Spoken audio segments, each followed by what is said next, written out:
Olá, boa tarde. A Polícia Federal prendeu no interior do Rio uma mulher suspeita de financiar transporte e hospedagem de envolvidos nos atos golpistas em Brasília no dia 8 de janeiro. Novas imagens mostram o trabalho dos policiais legislativos que impediram a invasão dos bolsonaristas radicais no plenário da Câmara. A ação dos vândalos dentro do Congresso. Um homem colocou fogo numa área do núcleo de informática da Câmara.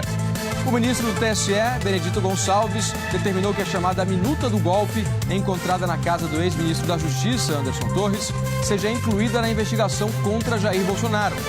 No Fórum Econômico Mundial em Davos, o ministro da Fazenda, Fernando Haddad, disse que o país pode zerar o déficit público em 2 anos. Os estados começaram a receber as doses infantis de Coronavac enviadas pelo Ministério da Saúde. Pelo menos 10 capitais suspenderam a vacinação de crianças por falta de doses. Em São Paulo, um trem metropolitano saiu dos trilhos quando uma enxurrada invadiu a cabine do condutor. O Jornal Hoje está começando.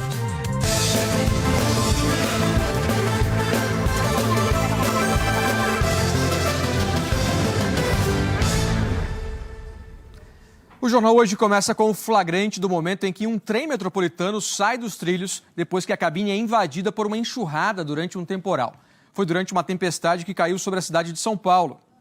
Esse problema foi registrado em uma linha que liga a capital às cidades vizinhas e que faz parte de uma concessão que atende a 1 milhão de passageiros por dia e que está na mira do Ministério Público. O maquinista da linha 8 Diamante da rede de trilhos de São Paulo opera a composição normalmente quando de repente uma enxurrada invade a cabine. Ele sobe na cadeira e pede socorro pelo rádio. A força da água tirou a máquina dos trilhos.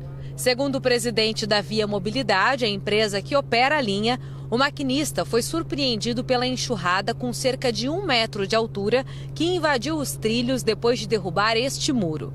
Ele falou, olha, eu fiz a curva, quando eu fiz a curva já me deparei com uma correnteza enorme. Então, enfim, e aí então provocou o descarrilamento. O acidente foi entre as estações Barra Funda e Lapa durante uma chuva forte que caiu na capital paulista. Os passageiros se aglomeraram nas plataformas e um sistema de ônibus de emergência foi acionado. Ontem foi tudo lotado, não tinha como passar, eu fiquei horas tentando pegar o ônibus. As linhas 8 e 9 dos trens metropolitanos de São Paulo estão desde o dia 27 de janeiro do ano passado sob a administração da Via Mobilidade. Desde então, as duas linhas lideram um ranking de problemas e falhas na rede de trens. Em 2019, antes da pandemia e quando ainda eram administradas pelo governo do estado, foram 27 falhas na linha 9 e 20 na 8. No ano passado, depois da concessão, o salto. Foram 76 falhas na linha 9 Esmeralda e 48 na linha 8 Diamante. O aumento irritou os passageiros. Não pode chover, não pode fazer muito calor, não pode ter um problema no ônibus. Qualquer coisa externa afeta o fluxo do trem. Em uma dessas falhas, em março, um trem bateu numa barreira de proteção da estação Júlio Prestes. 2 pessoas foram levadas para o hospital para uma avaliação médica. Esse mesmo trem descarrilou no começo de dezembro. O Ministério Público do Estado está acompanhando a situação e, em outubro do ano passado, sugeriu um termo de ajustamento de conduta à Via Mobilidade, mas a empresa não quis assinar. Em novembro, a promotoria pediu ao governo do estado a rescisão do contrato. De acordo com os promotores, as constantes falhas são causadas por falta de pessoal especializado, equipamentos e materiais. Já faz 1 ano que a empresa está atuando nessas 2 linhas e até agora só piorou. A empresa não está investindo, não se preparou para assumir as 2 linhas e o que nós temos visto é o caos diário, tanto na linha 8 quanto na linha 9. A Via Mobilidade afirma que está investindo de acordo com os contratos assinados. Nós investimos quase R$1 bilhão de reais e, enfim, esses investimentos estão avançando. Nós temos expectativas de, nesses próximos mais 2 anos, né, o total de investimentos de 3 anos beiram em torno de 3 bilhões de reais. Para esse professor especialista em administração pública, o melhor é que o governo do estado, o Ministério Público e a empresa cheguem a um acordo para que os passageiros não fiquem sem o transporte. Deveriam dar um prazo curto para a empresa ter um diagnóstico de por que piorou as condições, né? Piorou a qualidade do serviço, dizer como que ela vai resolver, em quanto tempo ela vai resolver e criar um termo de ajuste de conduta aí com os 3 assinando. Olha, ontem teve essa questão da chuva, mas o fato é que os problemas com essa empresa, Via Mobilidade, se acumulam há quase um ano. Quem mora aqui em São Paulo sabe. O que a gente vê até agora é a falta de solução, falta de iniciativa mais incisiva por parte do governo e também da própria empresa. O governo do estado de São Paulo disse que exige qualidade nos serviços prestados e cumprimento das disposições previstas nos contratos vigentes. Afirmou que vai abrir um processo administrativo sobre o episódio de ontem. Disse ainda que presta todos os esclarecimentos necessários ao Ministério Público e que obedece rigorosamente aos procedimentos previstos em lei. Os bombeiros encontraram hoje de manhã o corpo da mulher que estava desaparecida desde o temporais de domingo à noite em Porto Ferreira, no interior de São Paulo. O carro em que ela estava foi arrastado para dentro de um córrego, como a gente mostrou ontem aqui no Jornal Hoje. O homem que estava com ela também morreu. E moradores de Curitiba passaram a manhã limpando os estragos causados pela chuva que caiu ontem à tarde. Vamos ver essas imagens aqui lá de Curitiba. O temporal deixou muito barro nas ruas e casas, a água inundou também rodovias e deixou motoristas e moradores ilhados. Segundo a Defesa Civil, foram registrados pelo menos 9 alagamentos em 6 bairros de Curitiba. O Sistema Meteorológico do Paraná informou que em algumas horas choveu 21% do volume esperado para todo o mês de janeiro. A sacada de uma casa desmoronou durante o temporal e o imóvel foi interditado. Você vê aí a imagem. Os moradores relataram que caíram vários raios na região na hora do desabamento. A Comissão de Segurança de Edificações e Imóveis vai avaliar se o estrago foi causado pela queda de um raio. Ninguém ficou ferido. Então vamos saber como é que fica o tempo aí nas próximas horas, também amanhã. Marcelo Pereira já está aqui. Fala, Marcelo, boa tarde para você. Alan, boa tarde. Tudo bem? Tudo beleza. Pois é, infelizmente as notícias não são as melhores, né? Nem as imagens como a gente viu agora.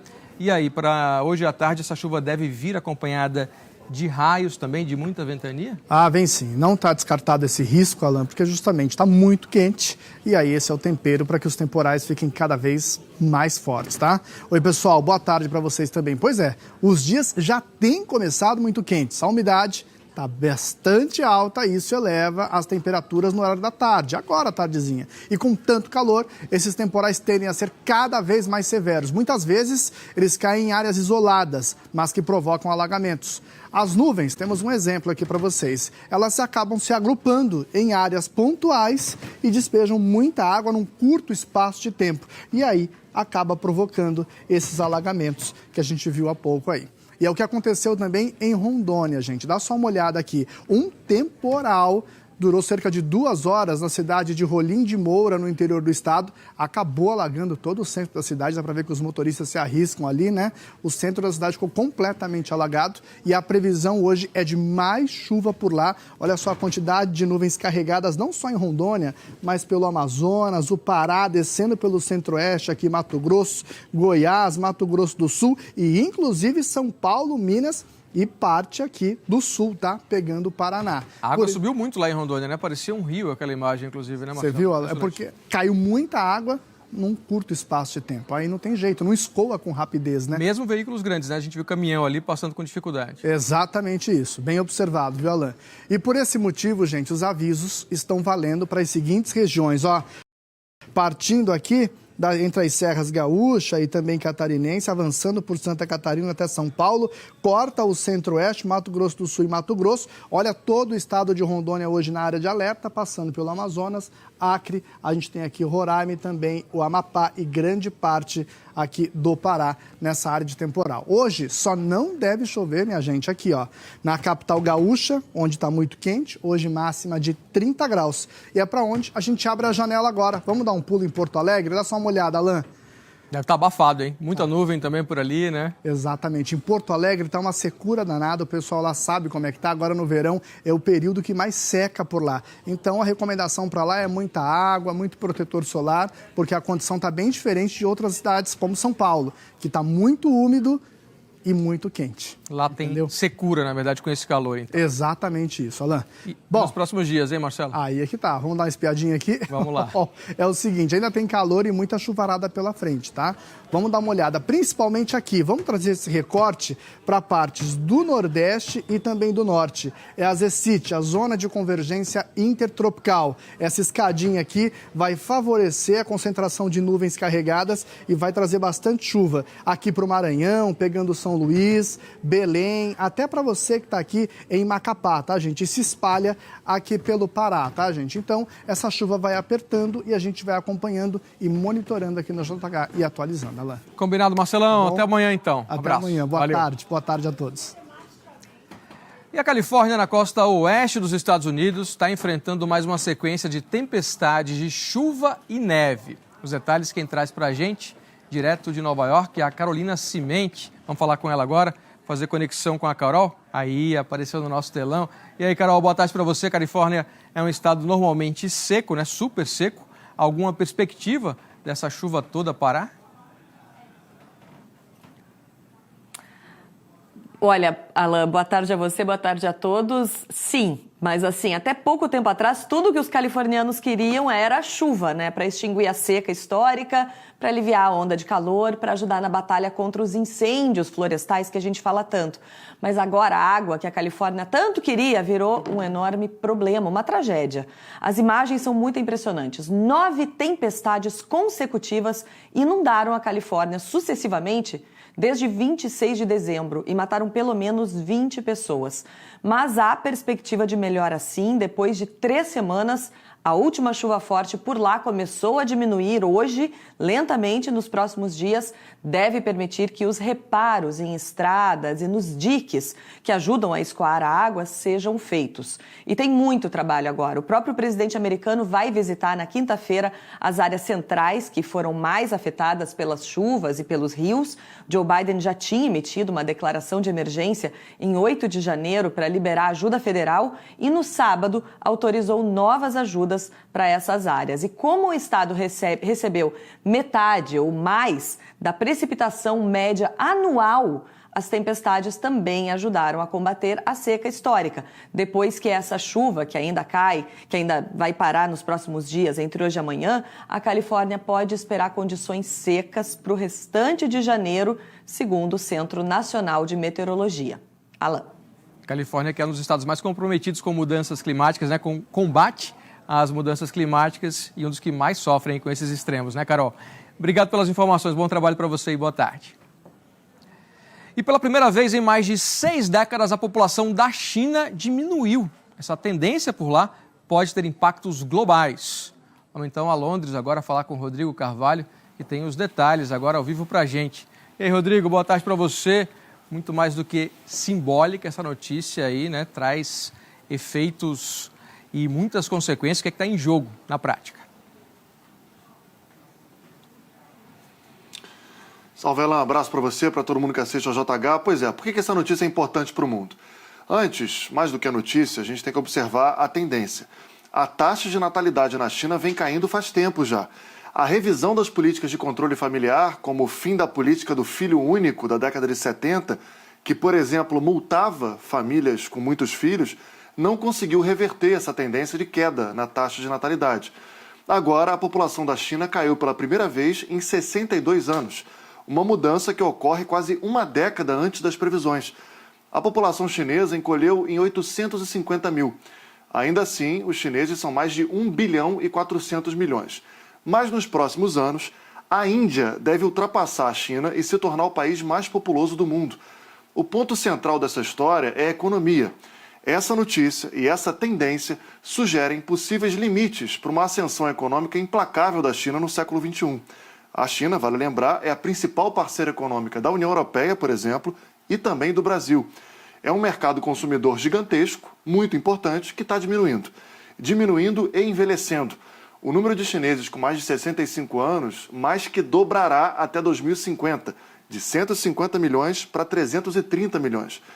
Ou seja, gente, é a diminuição da força de trabalho da China e o aumento dos gastos com saúde e outros custos com os idosos.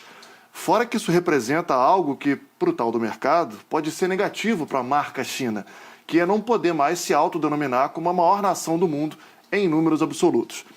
Um jornal britânico disse que a China está numa corrida, tentando ficar rica antes de envelhecer.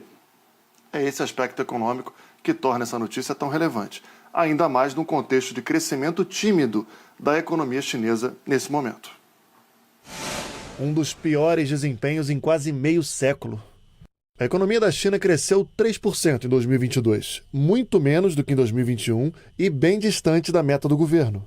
Com exceção de 2020, primeiro ano da pandemia, o resultado foi o mais decepcionante desde 1976, quando a economia chinesa encolheu 1,6%. Foram quase 3 anos de política de Covid-0. Quarentenas forçadas. Bloqueios regionais frequentes estrangularam a economia da China no ano passado, enquanto outros países, que vacinaram mais, voltavam a funcionar. Até que em dezembro agora, o governo chinês relaxou sem aviso prévio. Em semanas, o coronavírus infectou milhares de pessoas. Fábricas, escritórios e restaurantes ficaram sem trabalhadores, às vezes até sem clientes. O governo chinês insiste que a economia vai se recuperar após o pico de infecções. O diretor do Escritório de Estatísticas destacou hoje que a China está entrando numa nova fase de combate à Covid e que o ritmo de crescimento deve acelerar. E prometeu, o desempenho econômico em 2023 vai ser melhor. Hoje é o segundo dia do Fórum Econômico Mundial em Davos, na Suíça. Fernando Haddad, ministro da Fazenda, e Marina Silva, ministra do Meio Ambiente, representam o governo brasileiro. Os nossos enviados especiais a Davos, Bianca Routier, Felipe Bainton e Stephanie Wegenast, acompanharam os principais eventos de hoje. E a gente então faz conexão direta agora com a Bianca Routier. Bora para lá então, para a Suíça. Oi, Bianca, boa tarde. Boa tarde para você, Alan. Boa tarde a todos. Olha, me desculpem o trocadilho, mas é inevitável. Apesar do frio aqui, temperatura negativa, eu posso dizer que o dia para o Brasil é quente, viu? Já escureceu, mas a agenda está longe de acabar. A do ministro da Fazenda, por exemplo, vai até 9 horas da noite com um jantar com investidores. Mais cedo, o Fernando Haddad teve também um almoço com investidores. Eu apurei que os participantes reagiram positivamente, que gostaram do discurso, mas que querem ver agora a parte concreta. Haddad teve também vários encontros bilaterais, um deles com a chefe do Fundo Monetário Internacional, a Kristalina Georgieva, e depois do encontro, ele disse aos jornalistas que o FMI concorda que unir responsabilidade fiscal e social é fundamental. Num outro momento do dia, também conversando com jornalistas, ele afirmou que é preciso arrumar as contas, sim, mas também ter uma política proativa de mapear as oportunidades, investir em ciência e tecnologia e repensar a matriz energética. De fato, economia e sustentabilidade estão no centro dos debates. Não à toa, além do Fernando Haddad, o presidente Lula também enviou aqui para Davos a ministra do Meio Ambiente, a Marina Silva. Os dois participaram de um painel hoje.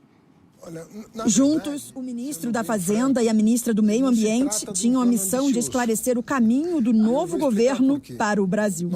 Mas, segundo o Fernando Haddad, o mercado já entendeu que o governo Lula será de estabilidade e previsibilidade. Ele afirmou que, se a agenda correta avançar, o país poderá crescer acima da média mundial. Entre os planos, ele reforçou o de zerar o déficit em 2 anos. Se você pegar uma série histórica, a gente está pretendendo voltar despesas e receitas ao mesmo patamar pré-crise da pandemia, que é 18,7% no plano federal. Se nós conseguirmos isso em 2 anos, a gente consegue zerar o déficit. E isso vai ser tão mais fácil se nós aprovarmos a reforma tributária que tramita no Congresso Nacional com o apoio do governo Lula. Marina Silva destacou aos participantes a meta de zerar o desmatamento até 2030 e ressaltou que a responsabilidade de preservar não é só do Brasil. A ministra do Meio Ambiente do Brasil cobrou dos países ricos um repasse de 100 bilhões de dólares para a proteção ambiental. Nós temos uma boa regulação global, mas faltam os investimentos. Os 100 bilhões que era o compromisso dos países desenvolvidos ainda não foram aportados. Nós temos que ter um aporte de recursos para ações não só de mitigação, mas também de adaptação. Em 2015, no Acordo de Paris, os países mais ricos se comprometeram a repassar esse valor anualmente a partir de 2020 para os países mais pobres. Mas até agora a meta não foi cumprida. Preocupada com o meio ambiente, a presidente da Comissão Europeia, Ursula von der Leyen, anunciou um plano para ajudar indústrias limpas do bloco. É mais um passo na tentativa de zerar a emissão de gás carbônico na Europa até 2050.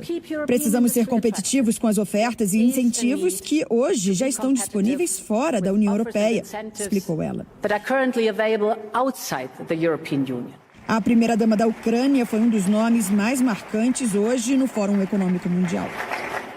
Em um discurso, frisou: precisamos pôr fim a essa guerra da Rússia. E afirmou: estamos enfrentando uma ameaça e um colapso do mundo como o conhecemos. Que vida pode existir em um mundo em que tanques podem atacar uma usina nuclear? O que acontecerá com a inflação quando as fronteiras começarem a desmoronar e a integridade dos países for pisoteada?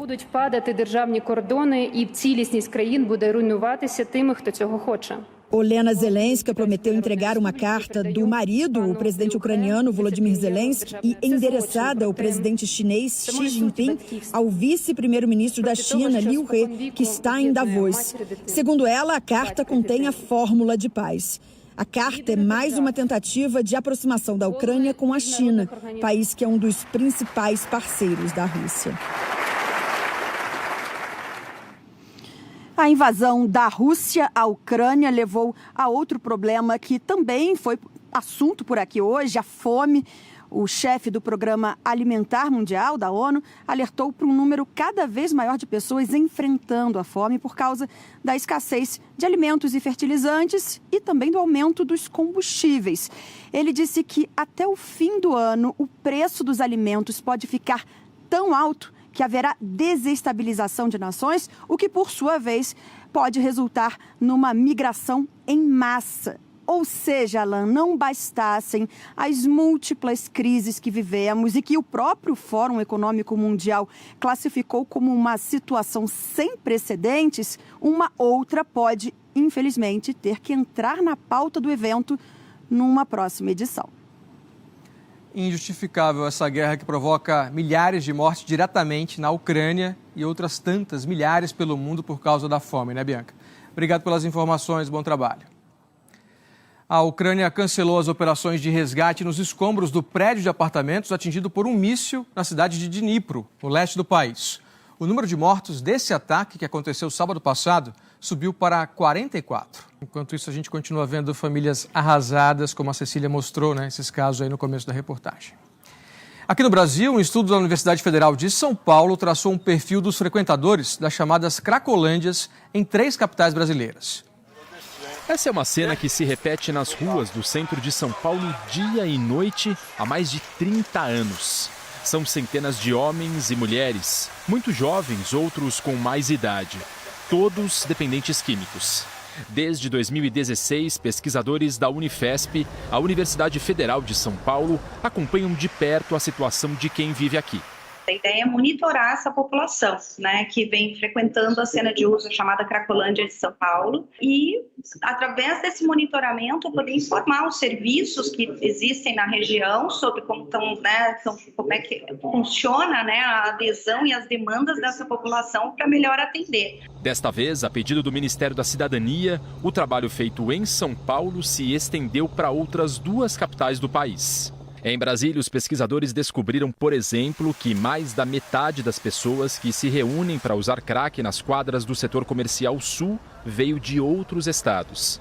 38% disseram que frequentam esse ponto há mais de 10 anos. Já em Fortaleza, quase 80% dos dependentes químicos que estão espalhados em diferentes pontos do bairro do Moura Brasil vêm da própria capital cearense. 54% declararam que vivem e dormem nas ruas durante a noite. Em São Paulo, uma boa notícia. Houve aumento no percentual de mulheres que usam implante anticoncepcional, o que ajuda a evitar a gravidez de risco. Mas entre todos os resultados do estudo, o que mais chamou a atenção dos pesquisadores foi o de pessoas que disseram que tinham casa própria ou moravam com parentes antes de ir para as ruas. 60% em Brasília, 73% aqui em São Paulo e mais de 75% em Fortaleza. A psicóloga Clarice Sandi Madruga avalia que esses números revelam que é o agravamento da dependência química que leva as pessoas a viverem nas ruas, e não o contrário. Eles não estão em situação de rua primeiro e depois vão para o consumo abusivo e a dependência química. É o contrário, eles vêm de suas casas, ou seja, é uma dependência química que vai agravando até chegar ao ponto de que essas pessoas perdem os seus vínculos familiares, né, perdem emprego e daí sim eles entram em vulnerabilidade social. O psicanalista Jorge Broid, professor da PUC de São Paulo, diz que o fim das cracolândias depende de ações que levem em conta problemas que vão muito além do que se vê nas ruas. Isso só vai ser resolvido com políticas públicas que tratem da saúde mental, da saúde, da educação, da habitação, da segurança, políticas integradas. E é importante dizer que quando a sociedade coloca as pessoas nessa situação de desamparo, não coloca somente essas pessoas, coloca a cidade como um todo. Gente vivendo há mais de 10 anos na Cracolândia, problema crônico, né, e que infelizmente se espalha por várias cidades do país. Aqui em São Paulo, a Prefeitura disse que as ações feitas pelos órgãos municipais levaram a uma redução da Cracolândia e que a chegada de novos frequentadores vem caindo ao longo dos últimos anos. A Prefeitura da capital paulista destacou ainda que a procura por tratamento aumentou quase 3 vezes no ano passado. Já a Prefeitura de Fortaleza disse que tem ações de promoção de saúde e reinserção social e que conta com um espaço destinado a atendimento a dependentes químicos. A Prefeitura de Fortaleza disse também que faz um trabalho de abordagem para identificar pessoas em situação de vulnerabilidade social e trabalho infantil. Nós procuramos o governo do Distrito Federal, mas ainda não tivemos retorno. Um engavetamento envolveu 8 veículos hoje de manhã. Foi na BR-376, em Curitiba. Testemunhas contam que o trânsito estava lento e essa carreta não conseguiu parar. 3 pessoas ficaram feridas, 2 em estado grave. A polícia fez o teste do bafômetro em todos os motoristas dos carros envolvidos no acidente. Nenhum deles tinha bebido antes de dirigir. E a Justiça do Paraná converteu em preventiva a prisão do caminhoneiro que dirigiu 140 quilômetros embriagado. Ele causou pelo menos 18 acidentes no sábado passado. Nilson Pedro dos Santos, de 35 anos, dirigia o caminhão em alta velocidade na BR-277, em Curitiba. Ele atingiu vários carros e só parou por causa de uma pane no motor. 3 pessoas ficaram feridas. A polícia, Nilson contou que tinha bebido e usado drogas antes de dirigir. O teste do bafômetro deu positivo. A prisão preventiva não tem prazo definido. O motorista é investigado pelos crimes de tentativa de homicídio, omissão de socorro e direção perigosa. A defesa de Nilson disse que não tem autorização para falar. O ministro de Minas e Energia, Alexandre Silveira, se reuniu hoje com representantes do setor elétrico para discutir medidas de combate ao vandalismo a linhas de transmissão de energia. A Raquel Norato acompanhou e tem os detalhes. Oi, Raquel, boa tarde. Oi, Alan, boa tarde a você, boa tarde a todos. Participaram dessa reunião representantes da ANEEL, Agência Nacional de Energia Elétrica, do ONS, o Operador Nacional do Sistema, e também da ABRAT, Associação Brasileira das Empresas de Transmissão de Energia Elétrica, todas empresas do setor elétrico, além também do diretor-geral da Polícia Rodoviária Federal e da Polícia Federal. O último balanço que a gente tem divulgado pela ANEEL em relação aos atos de vandalismo nas torres de transmissão é o seguinte: desde o dia 8 de janeiro foram 16 torres atacadas com suspeita de vandalismo, sendo 4 derrubadas, 3 em Rondônia e 1 no Paraná, e 12 danificadas, sendo 4 no Paraná, 2 em São Paulo e 6 em Rondônia. Em nenhum dos casos houve interrupção no fornecimento de energia. Hoje, aqui ao fim dessa reunião, o ministro de Minas e Energia, Alexandre Silveira, disse que um grupo de trabalho está monitorando os casos e disse ainda que há consenso espaço para o aumento da vigilância nas linhas, com uso, por exemplo, de drones e câmeras de segurança, mas não deu um prazo de quando isso será feito.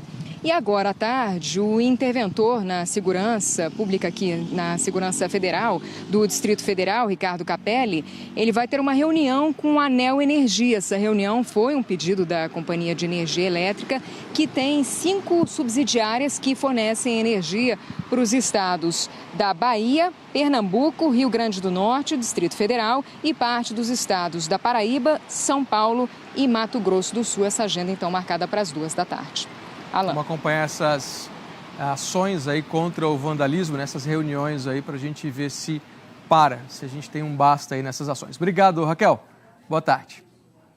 Veja, ainda hoje, a Polícia Federal prende no Rio uma mulher suspeita de financiar transporte e hospedagem de envolvidos nos atos golpistas em Brasília no dia 8 de janeiro. Novas imagens mostram a ação dos vândalos dentro do Congresso. Um homem colocou fogo numa área do núcleo de informática da Câmara. E a seguir, no litoral de Santa Catarina, um carro atravessa uma parede e despenca da garagem de um prédio. E os estados começam a receber doses infantis de Coronavac contra a Covid, enviadas pelo Ministério da Saúde. A gente volta já. Os estados começaram a receber doses da vacina Coronavac contra a Covid para crianças. Em pelo menos 10 capitais, a vacinação para alguma faixa etária do público infantil ainda está suspensa. No Recife, a Renata espera desde novembro pela segunda dose do filho de 3 anos. Eu já fui 3 vezes no posto onde ele tomou. E toda vez que eu estou passando por lá, eu pergunto. E não tem previsão de quando chega. E assim, a gente está ansioso, preocupado, com medo que ele tenha a Covid, que ele pegue, porque só uma dose que ele tomou. A dona Rosana mora em Belém e por lá também não consegue vacinar a neta. Está atrasada a segunda dose desde dezembro, que era para ela fazer, e aí não se consegue imposto nenhum. Em Fortaleza, seu Manuel não teve dificuldade nenhuma para completar a imunização com a 4ª dose. A vacinação segue normalmente para adultos e adolescentes. Já as crianças de 5 a 11 anos não podem contar com a vacina da Pfizer pediátrica, que está em falta em Fortaleza desde o início de dezembro. E a partir dos 3 anos não tem à disposição a Coronavac, que está em falta desde o fim de semana para crianças e adultos. Os adultos têm a alternativa dos outros tipos de vacina, mas as crianças só podem receber a Pfizer e a Coronavac. Por isso, a Iana está preocupada com a filha de 9 anos, que ainda vai tomar a 3ª dose. As crianças acabam se descuidando naquele momento de lazer, de parquinho, de intervalo. Então, é sempre importante que a gente previna, né, com a vacina, para que eles consigam ficar imunes e assim a gente evite a proliferação do vírus. Pelo menos 10 capitais estão com a vacinação contra a Covid-19 para criança suspensa para pelo menos um público. Só para a faixa etária de 6 meses a 2 anos, são 8 capitais sem a vacina. Ontem, o Ministério da Saúde anunciou que entregaria para os estados pouco mais de 740 mil doses de Coronavac para vacinação contra a Covid de crianças de 3 a 11 anos. Hoje pela manhã, alguns estados confirmaram que começaram a receber as doses, como Pará, Maranhão, Paraná, Santa Catarina, Ceará e Mato Grosso do Sul. Este infectologista pediátrico alerta que a imunização das crianças é importante não só para protegê-las contra a doença, mas também para evitar a transmissão da Covid na população inteira. E a proteção coletiva se faz com o maior número de pessoas vacinadas. Então, quanto menos pessoas suscetíveis, né, tiverem a partir da vacinação, menos riscos de transmissão e também isso, por consequência, vai ter aumenta a proteção individual das pessoas também. Então, todo mundo se beneficia, não só as crianças que estão em atraso vacinal, mas a população como um todo. O Ministério da Saúde disse que, além das doses de Coronavac que começaram a ser distribuídas ainda em janeiro, está prevista a entrega de mais doses pediátricas da Pfizer e que segue em diálogo com o laboratório para antecipar a entrega. Disse ainda que a prioridade é normalizar o fluxo de distribuição e aumentar as coberturas vacinais para garantir a proteção de toda a população. E hoje faz 2 anos que a primeira vacina contra a Covid, a Coronavac, foi aplicada aqui no Brasil. A vacinação começou em São Paulo e foi essencial, como a gente sabe, para reduzir os casos graves e também as mortes por Covid no Brasil. Em Santa Catarina, um carro atravessou a parede de um prédio e foi parar na rua. Uma mulher ficou gravemente ferida. Isso foi em Balneário Camboriú. O carro atravessou a parede da garagem no primeiro andar, caiu sobre o tapume de uma obra e foi parar sobre uma mulher que estava parada na calçada com outras 2 pessoas e um bebê. A mulher de 22 anos ficou presa debaixo dos escombros e está internada na UTI em observação.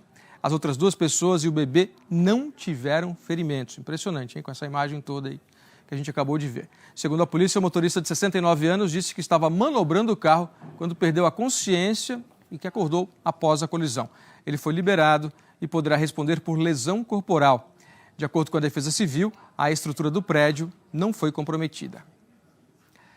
As polícias do Distrito Federal, Goiás e Minas Gerais investigam um mistério: o desaparecimento de 8 pessoas de uma família no Distrito Federal no intervalo de 4 dias.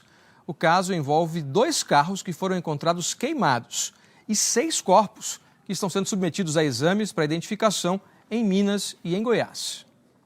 A polícia de Goiás quer descobrir se 4 corpos encontrados na sexta-feira dentro de um carro carbonizado em Cristalina de Goiás são da cabeleireira Elisamar Silva, de 39 anos, e dos 3 filhos dela, os gêmeos Rafael e Rafaela, de 6 anos, e Gabriel, de 7 anos. Foi feita uma perícia no veículo para identificar qual que era o real veículo, né?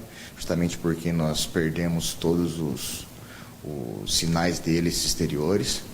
A família é de Brasília e está desaparecida. Uma das filhas de Elisamar fez essa publicação nas redes sociais no domingo. Ela diz que a mãe e os 3 irmãos sumiram depois que o marido de Elisamar pediu para ela ir buscá-la em um condomínio. A publicação diz ainda que ela chegou a deixar o local por volta da meia-noite de quinta, mas não voltou para casa. No domingo, parentes do marido de Elisamar, Tiago Gabriel de Oliveira, registraram o desaparecimento de outras 4 pessoas da família, também no Distrito Federal. Além de Tiago, de 30 anos, sumiram os pais dele, Marcos Antônio de Oliveira, de 54, e Renata Juliene Belchior, de 52, e a irmã dele, Gabriela Belchior de Oliveira, de 25 anos. Ontem, a polícia divulgou que o carro dos pais de Tiago foi encontrado incendiado na madrugada de sábado, na BR-251, rodovia que passa por Unaí, Minas Gerais. Dentro do veículo estavam 2 corpos que ainda não foram identificados. Uma força-tarefa das polícias de Goiás, Minas Gerais e do Distrito Federal trabalha na busca por pistas dos desaparecidos. Exames de DNA estão sendo feitos nos 6 corpos encontrados nos 2 carros da família que foram incendiados. 2 testemunhas já prestaram depoimento: o filho mais velho de Elisamar e uma outra pessoa que a polícia manteve sob sigilo. No salão onde Elisamar trabalhava, portas fechadas. Conheço os neném desde quando nasceram. Na verdade, a gente ajudava ela a cuidar das crianças aqui. Chorei muito, muito, muito, muito mesmo e estou abalada até agora. Tudo muito esquisito ainda nesse caso. Hoje de manhã, a Polícia Civil do DF prendeu um homem suspeito de envolvimento no desaparecimento dessa família. Ele está com os braços queimados, mas os policiais ainda não informaram a relação do suspeito com o caso. Agora, uma história absurda. No Rio de Janeiro, a polícia investiga o caso de uma mulher de 24 anos que entrou na maternidade para ter um filho e saiu sem a mão esquerda. A família disse que ainda não sabe o que aconteceu. Eu não posso dar banho no meu neném, não pude amamentar meu neném. Como uma mulher entra no hospital para ter um bebê e sai sem uma das mãos? Há 3 meses essa pergunta está sem resposta. Nunca imaginei que eu fosse ficar sem uma mão. Ainda mais para ganhar um neném de parto normal. A mãe, de 24 anos, pede para não mostrar o rosto. Diz ter vergonha do que aconteceu e não sai mais de casa. Para mim está sendo um recomeço, porque eu estou me refazendo. Eu tive minha mão durante 24 anos, fui ganhar apenas um bebê e voltar sem ela para mim foi um pouco estranho, né? O parto foi no dia 10 de outubro, nesse hospital particular em Jacarepaguá, na zona oeste do Rio. O bebê nasceu saudável, com pouco mais de 3 quilos, mas a mãe teve uma hemorragia. A equipe médica abriu um acesso na veia da mão. Ela sentia a mão ardendo, ela sentia a mão inchando, falava com eles que a mão estava com ardência e eles estavam tão preocupados com o sangramento que eles não viram o que estava acontecendo com a mão. Somente no dia seguinte, à noite, é que começaram a fazer os procedimentos de colocar a mão, bolsas de água quente. Ela foi transferida para o CTI de outro hospital da rede quando a situação se agravou. 3 dias depois do parto, os médicos contaram à mãe que ela teria que amputar a mão. Até agora, 3 meses depois do parto, a família ainda não sabe o que aconteceu e decidiu procurar a polícia. A delegacia registrou o caso como lesão corporal. Os agentes ouviram testemunhas, pediram documentos ao hospital para analisar. Investigam se houve negligência, imperícia ou erro médico. A mãe fez ontem exame de corpo de delito no Instituto Médico Legal. Além da investigação criminal, a família vai dar entrada num processo civil na Justiça, com pedido de indenização. A gente hoje tem várias perguntas sem resposta. A família inteira vem esse tempo todo procurando uma assessoria, procurando respostas da empresa e até hoje ela não sabe o que aconteceu. Ela não sabe o que aconteceu com o sangramento, ela não sabe o que aconteceu com a amputação. Perdi a oportunidade de ver meu filho nos primeiros dias, de amamentar. Quero que seja feita a justiça e que isso não venha acontecer com mais ninguém. Que horror, hein? 3 meses sem resposta. O Hospital da Mulher Intermédica de Jacarepaguá disse que se solidariza com a vítima e lamenta o ocorrido e informou que está apurando o caso. O Conselho Regional de Medicina do Rio de Janeiro afirmou que abriu sindicância para investigar os fatos. E a Polícia do Rio começou a ouvir testemunhas no caso do anestesista Andrés Carrilho, preso ontem. Ele é investigado pelo estupro de 2 pacientes durante cirurgias. Os policiais disseram que o médico também armazenava mais de 20 mil imagens de pornografia infantil. O repórter Eric Ranelli está na delegacia, tem agora as informações ao vivo para a gente. Fala, Eric, boa tarde. Oi, Alan, boa tarde para você, boa tarde a todos. A Polícia Civil está nesse esforço para entender como o médico colombiano Andrés Carrilho trabalhava e como ele agiu nos casos de abusos sexuais contra as 2 pacientes. Os investigadores também ouviram agora há pouco o depoimento do pai de uma criança que foi atendida por esse médico. A família relatou que a criança ficou cerca de 20 minutos com esse homem numa sala. Eles souberam de toda a repercussão e decidiram procurar a polícia aqui e prestaram uma declaração. Andrés Carrilho foi preso ontem por estupro de vulnerável. Ele passou a noite numa cela no presídio de Benfica, na zona norte do Rio. Agora à tarde há uma audiência de custódia para decidir se Andrés continua preso. Essa audiência ainda não começou. A primeira testemunha a prestar depoimento aqui na delegacia, na região central do Rio, chegou aqui por volta das 10 da manhã. Vamos ver o que ela disse aos policiais. O depoimento da médica anestesista durou pouco mais de 1 hora. Ela também trabalhava no Hospital Estadual dos Lagos, em Saquarema, no dia em que o médico colombiano Andrés Zonatti Carrilho abusou de uma paciente que fez uma cirurgia de laqueadura.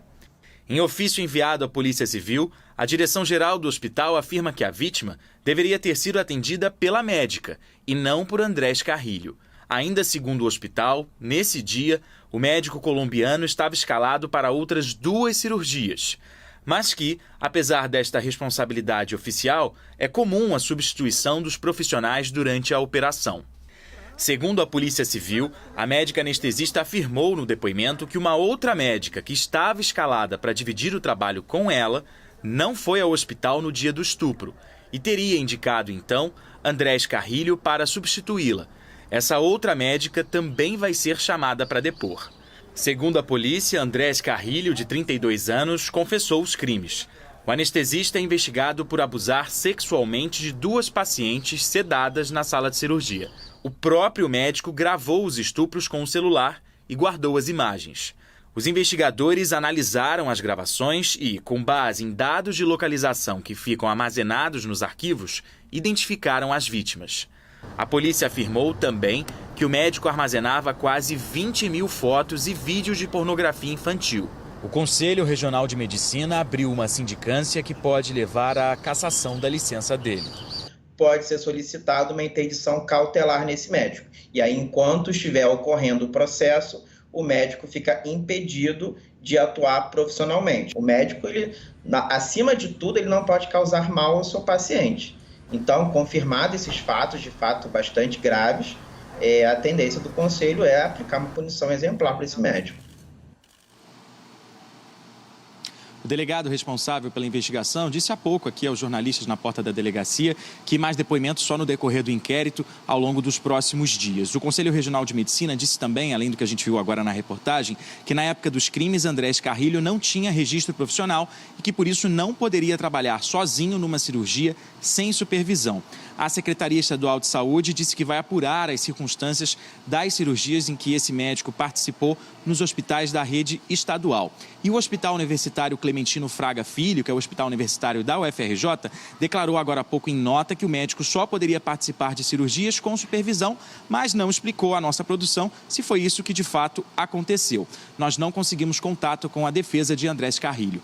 Alan. Quantos casos graves envolvendo pacientes aí no Rio de Janeiro, né, Eric? O CRM tem que botar o olho aí para evitar que esses casos tenebrosos se repitam. Obrigado pelas informações.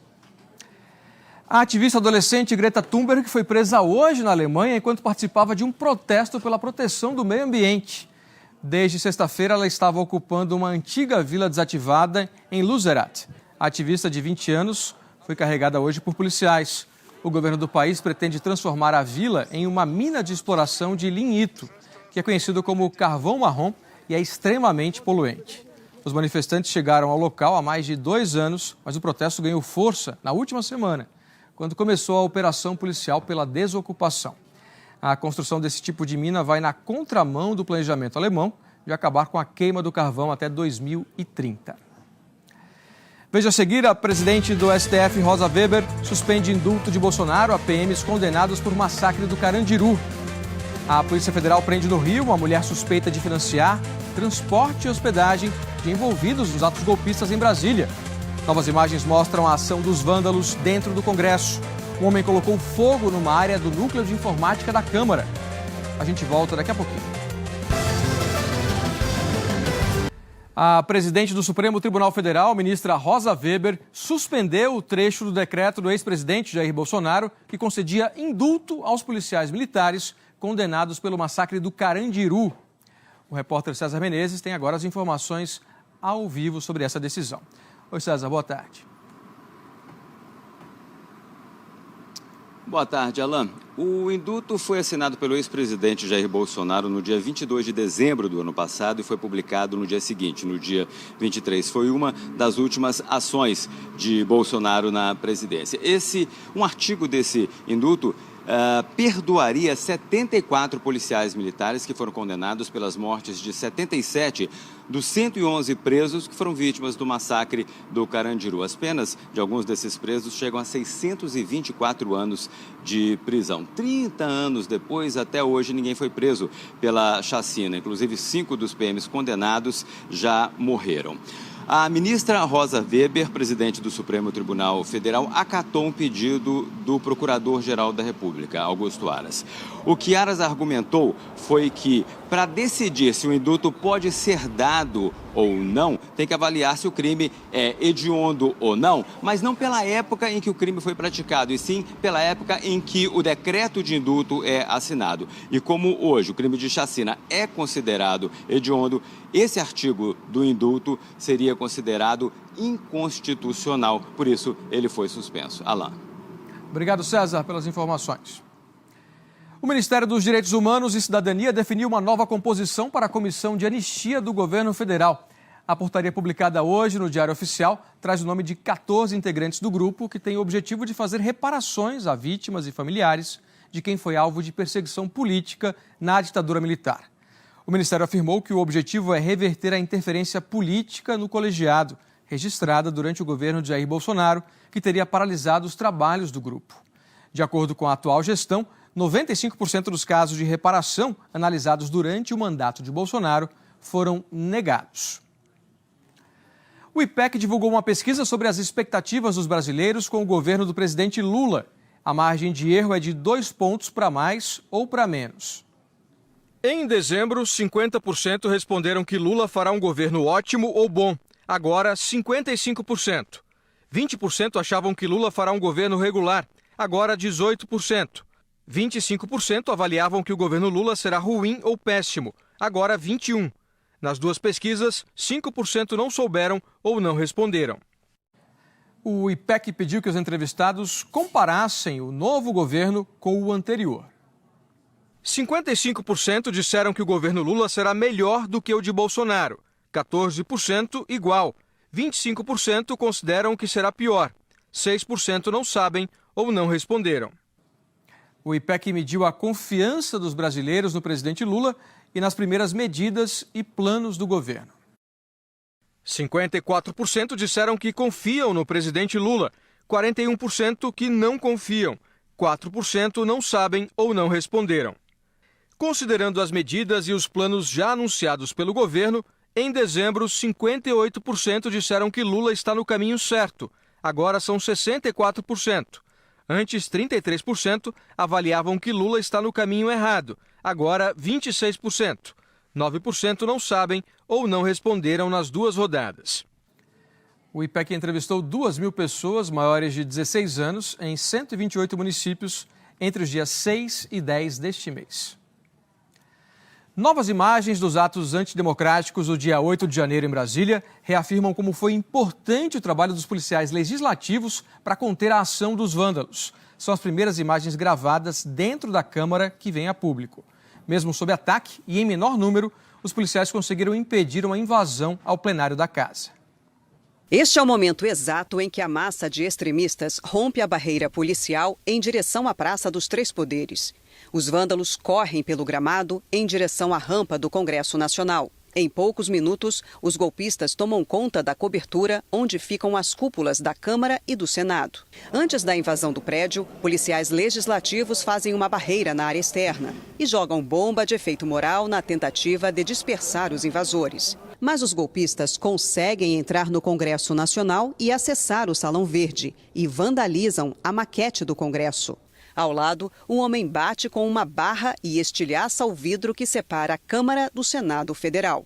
Os vândalos transformam o espaço num campo de guerra. A polícia da Câmara usa granada e gás lacrimogêneo sobre os invasores e consegue dispersar a maior parte do grupo.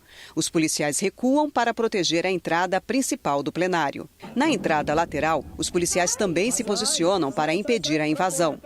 Sai, pra fora.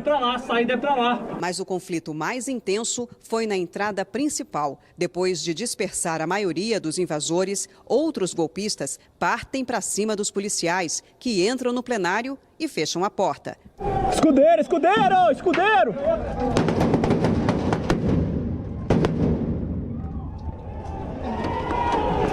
Entra, pô. Não.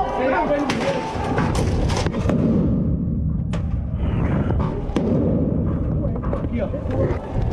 Calma.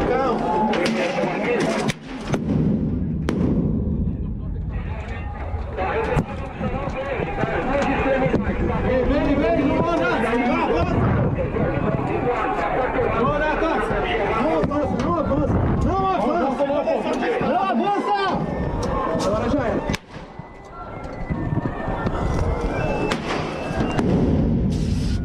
Não, aqui dentro não.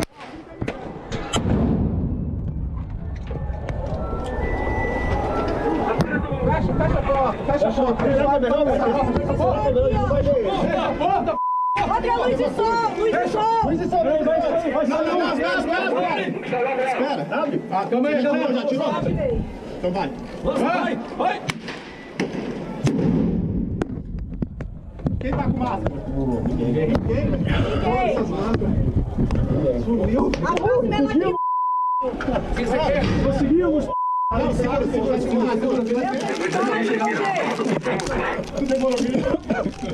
Tô com a lacrimogênea aqui. Calma. Espera. Aqui a gente tem visão. Não precisa mais. Não precisa mais. Tudo bem.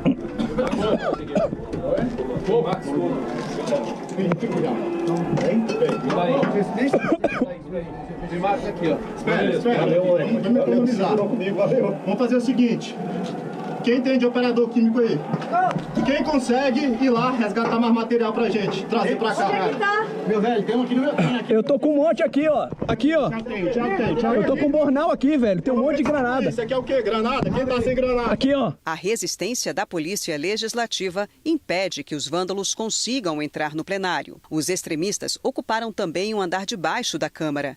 A liderança do PT foi um dos alvos. A porta de vidro vai abaixo. Dá para ver um vândalo carregando um extintor de incêndio. Ele continua a quebradeira, até que um grupo de policiais legislativos chega. Nessas imagens dá para ver um homem colocando fogo numa área do núcleo de informática da Câmara. Minutos depois, as chamas foram apagadas. A Câmara informou que no dia 8 de janeiro estavam previamente escalados 30 policiais legislativos. Outros 70 foram convocados ao longo do dia. As imagens deixam evidente que os golpistas chegaram preparados para destruir o patrimônio e atacar as forças de segurança. Segundo a polícia, os vândalos estavam munidos de rojões, estilingues, bolas de gude e facões. Usaram machadinhas e pedaços de madeira para quebrar vidros e técnicas de rapel para fugir. As imagens mostram que 3 horas depois do início da invasão, eles ainda tentavam entrar no prédio. Arrebentaram a grade de um alçapão no terraço que dá acesso à galeria por onde é possível chegar ao plenário. Mas não conseguiram. Na Câmara, a polícia prendeu 5 pessoas em flagrante. No Senado, o policial legislativo, que estava na linha de frente comandando a resistência aos terroristas, comentou os ataques. Ele foi ao prédio para tentar evitar um estrago maior. Por segurança, o policial prefere não mostrar o rosto. O Palácio do Congresso estava todo tomado. Eu conversei com os colegas que estavam de plantão. A preocupação inicial era proteger a nossa base. Contudo, eu peguei meu rádio, entrei em contato com nossa central e perguntei se havia alguma parte do Senado Federal que não havia sido tomada pelos manifestantes. Aí a central me informou que o Salão Azul ainda estava livre de manifestantes. Aí eu solicitei que 4 colegas me acompanhassem e chegamos até o Salão Azul pela chapelaria. O corredor do chamado Túnel do Tempo, que dá acesso aos gabinetes dos senadores, era um ponto estratégico a ser protegido. Viemos para cá. Esse aqui, mentalmente, eu já coloquei na equipe que aqui seria o ponto-chave, seria o limite. Daqui eles não passariam. Os policiais estavam aqui cumprindo o seu dever funcional, sua missão constitucional. Policiais militares também foram agredidos nos atos golpistas. 44 PMs sofreram todo tipo de agressões. Pedradas, pauladas, chutes. Esse foi derrubado do cavalo, que também ficou ferido. A soldado Marcela, do Patrulhamento Tático Móvel, contou como foi atacada. Fui arremessada, fui jogada da plataforma superior para a plataforma inferior. Fui jogada no chão, fui atingida por barra de ferro, cabeça, braço, perna. Nesse momento também eles tentaram tomar a minha arma e foi justamente desse momento que eu fui resgatada pelos meus companheiros. Enquanto tentava afastar os invasores que chegavam ao prédio do Supremo Tribunal Federal, o soldado Clementino foi atingido no rosto. Quando a gente estava tentando dispersar eles, a multidão que estava lá quebrando o STF, foi quando ocorreu a pedrada no meu rosto, cortando, causando um ferimento e que causou em 3 pontos no rosto. Em seguida, a gente ainda continuou na linha. Um momento que eu virei, aí um colega ele percebeu que estava sangrando muito meu rosto, aí ele falou para a gente voltar e para que fosse atendido. O terror em mais essa página infeliz da história brasileira. O ministro Benedito Gonçalves, corregedor do Tribunal Superior Eleitoral, incluiu a chamada minuta do golpe encontrada na casa de Anderson Torres em uma investigação da corte contra o ex-presidente Jair Bolsonaro e deu um prazo de 3 dias para Bolsonaro e Braga Neto, candidato a vice na chapa presidencial, darem explicações sobre o documento. Agora, a minuta do decreto considerado inconstitucional faz parte da ação que investiga Jair Bolsonaro e Braga Neto. O ministro Benedito Gonçalves atendeu a um pedido do PDT na ação em que Bolsonaro é investigado por fazer ataques sem provas ao sistema eleitoral durante uma reunião com embaixadores no ano passado no Palácio da Alvorada. O documento pretendia instaurar o estado de defesa no TSE e tinha o objetivo de alterar o resultado da eleição presidencial. A minuta foi encontrada pela Polícia Federal na casa de Anderson Torres. ex-ministro da Justiça de Bolsonaro e ex-secretário de Segurança do Distrito Federal. Ele está preso em Brasília. Bolsonaro é investigado em um dos 7 inquéritos instaurados no Supremo que apuram os atos terroristas do dia 8 de janeiro. Ontem, o STF recebeu a primeira leva de denúncias contra 39 pessoas que participaram dos ataques.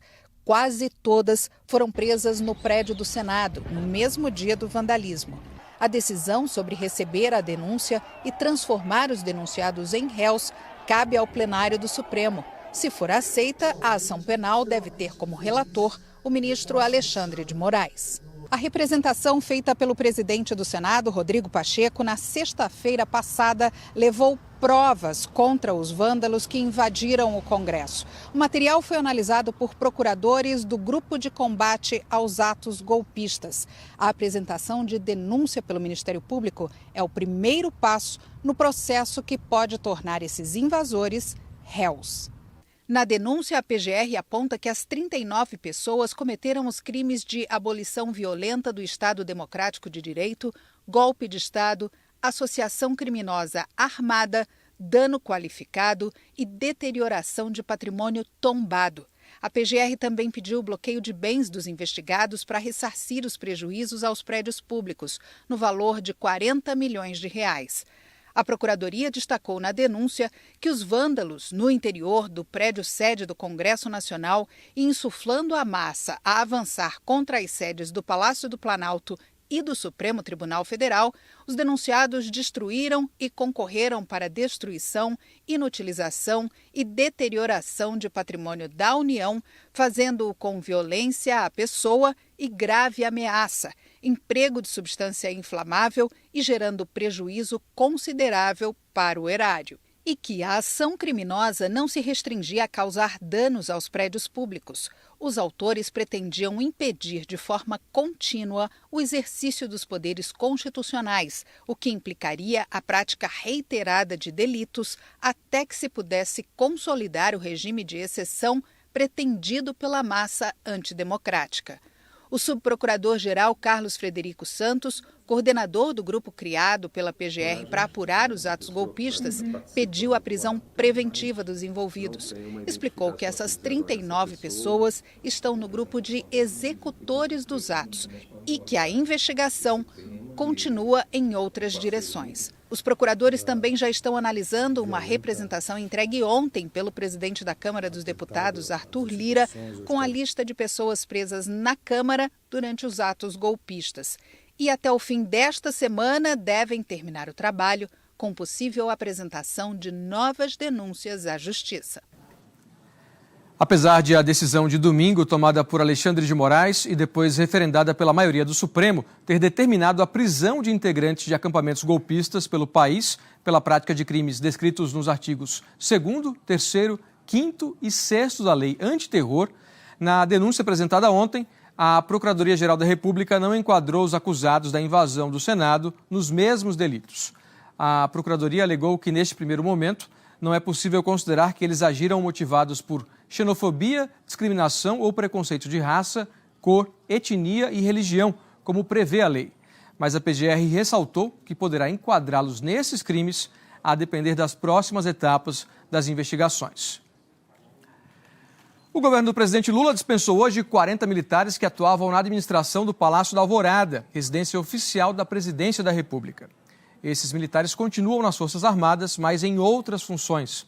A decisão foi tomada uma semana depois de o presidente Lula afirmar que houve conivência de militares e PMs com os golpistas que invadiram o Palácio do Planalto.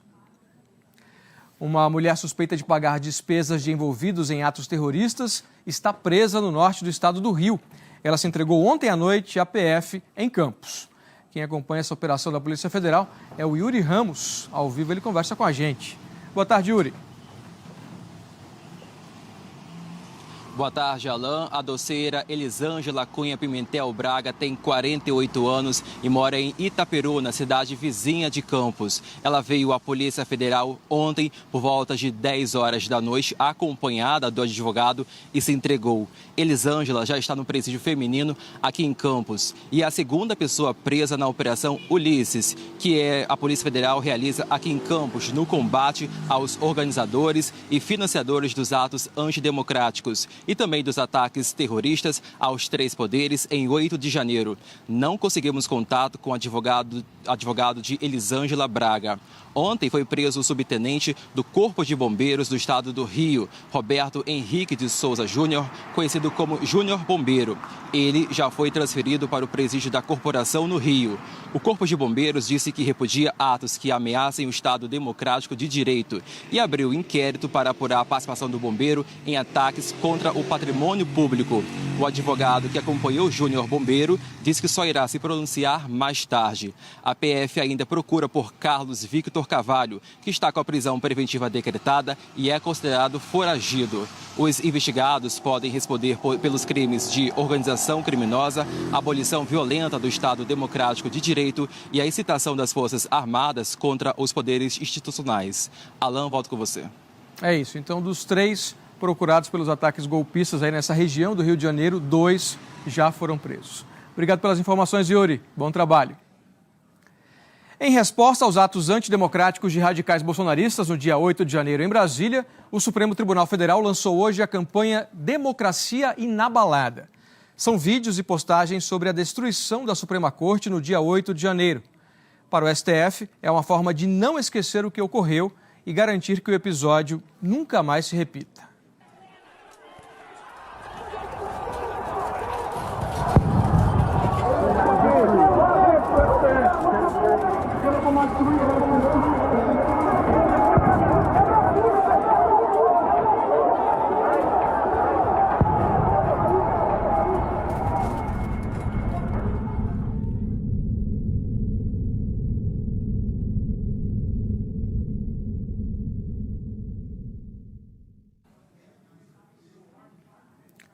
O Jornal Hoje termina aqui. Para rever as reportagens, basta ir ao Globoplay. Outras notícias você confere no Jornal Nacional. Uma ótima tarde para você. A gente se encontra amanhã.